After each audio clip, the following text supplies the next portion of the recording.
बिस्मिल्लाहिर्रहमानिर्रहीम। अस्सलामु अलैकुम वरहमतुल्लाहि वबरकात। या अली मदद अलैहिस्सलातु वस्सलाम। बहुत ही आसान सा मसला कि अगर एक शख्स रोज़ा रखता है और उस रोज़े को कसर नहीं करता जबकि वो हालत सफ़र में है, तो इसके बारे में शरीयत मोहम्मद व आले मोहम्मद का क्या हुक्म है।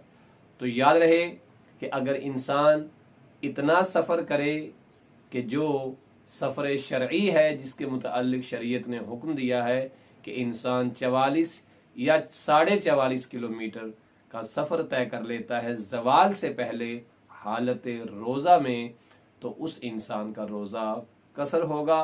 अब अगर वो इफ्तार नहीं भी करता तो उसकी मर्ज़ी है, लेकिन माह मुबारक रमज़ान के बाद इस रोज़े की कज़ा करना उस पर वाजिब होगा।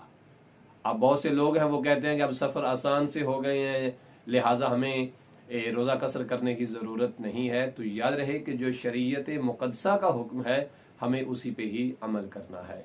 और शरीयत मुक़द्दसा ने जो हुक्म दिया है वो ये दिया है कि 44 या 44.5 किलोमीटर आने जाने का सफ़र हो, जिस तरह नमाज कसर हो जाती है ऐसे ही रोज़ा कसर होगा। और रोज़े के कसर होने का मतलब यह है कि रोज़ा अब ख़त्म हो चुका है, आप कुछ खाना पीना चाहें तो खा पी सकते हैं, लेकिन इस रोज़े की आपको माह मुबारक रमज़ान के बाद कज़ा करना होगी और ये कज़ा करना वाजिब होगा। अगर आप मगरिब तक कुछ भी नहीं खाते लेकिन हालत सफ़र में है और ये सफ़र ज़वाल से पहले किया था, तब भी आप पर कज़ा करना माह मुबारक रमज़ान के बाद वाजिब होगी।